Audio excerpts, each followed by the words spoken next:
Tiffany Montgomery versus the church, or should I say the church versus Tiffany Montgomery. Either way, I'm very clear. I don't have a dog, a bone, a cat, a vouch, a confirmation, affirmation in this fight. I am simply sitting back and waiting for the Lord to reveal when he does. Now, what I find interesting is little itty bitty Tiffany, and no disrespect, that she has caused such an uproar in the body of Christ when for years you guys sit silent and let people be destroyed, broken, hurt, harmed. You know, well known witches, warlocks, and sorcerers.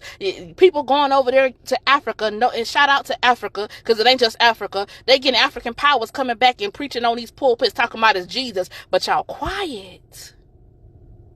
You don't release their names. You don't outwardly call them witches, warlocks, and sorcerers, and things of that nature. But Tiffany Montgomery, where is this smoke? Because it seems like the church is ducking smoke with everybody else but Tiffany Montgomery. I don't know. I don't know.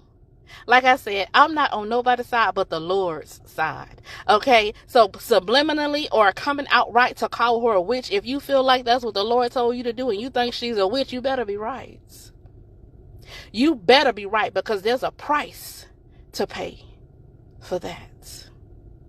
And if you think how she's coming is deconstructing the church, wait till you see the prophets and the apostles and the anointed ones and those that will submit to God. Wait till you see how they operate. See, a lot of y'all thought when God gave the word that he was going to do a new thing, you thought it was a house in a car. Too shallow.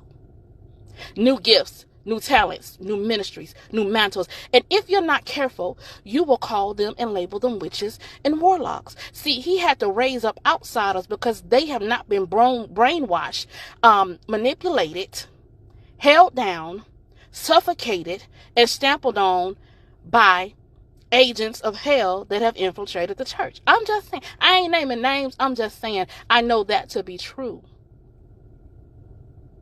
Some people can't even walk in their calling to God because you're more loyal to your pastor and your apostle than you are to the voice of God. Now, I'm for structure. I'm for order. I'm not saying that God is doing away with the church and that you shouldn't have a church and you shouldn't be affiliated. I'm not saying that. I'm just saying that you have to know for sure. You don't hear him publicly and subliminally call that woman a witch.